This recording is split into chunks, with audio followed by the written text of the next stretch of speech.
সন্মুখলৈ আনিব খুজিছোঁ। আপোনালোকে জানে যে বিশেষকৈ কংগ্ৰেছ চৰকাৰৰ সময়ত অসমৰ হাইস্কুলসমূহত কন্ট্ৰেকচুৱেল টিচাৰ নিযুক্তি কৰা হৈছিলে আৰু সেই কন্ট্ৰেকচুৱেল টিচাৰসকলক প্ৰথম অৱস্থাত 12,000 টকা দৰমহা দি আৰম্ভ কৰা হৈছিলে।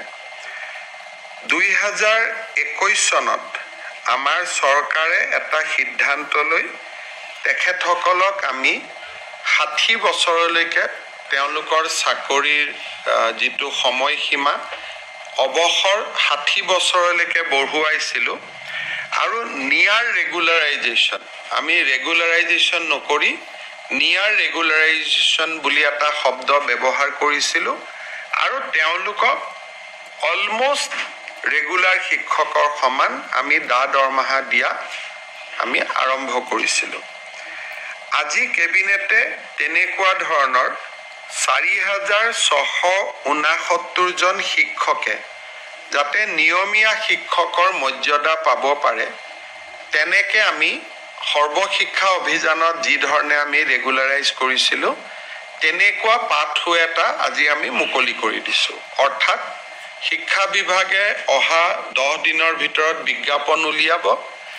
এই 4,669 জন শিক্ষকে কন্ট্ৰেকচুৱেল টিচাৰ বুলি আমি যাক কওঁ যোনে হাইস্কুলত কাম কৰি আছে তেওঁলোকে আবেদন কৰিব পাৰিব আৰু কাগজ পত্ৰ পৰীক্ষা কৰাৰ পিছত তেওঁলোকক আমি নিয়মীয়া শিক্ষকৰ মৰ্যাদা দিম।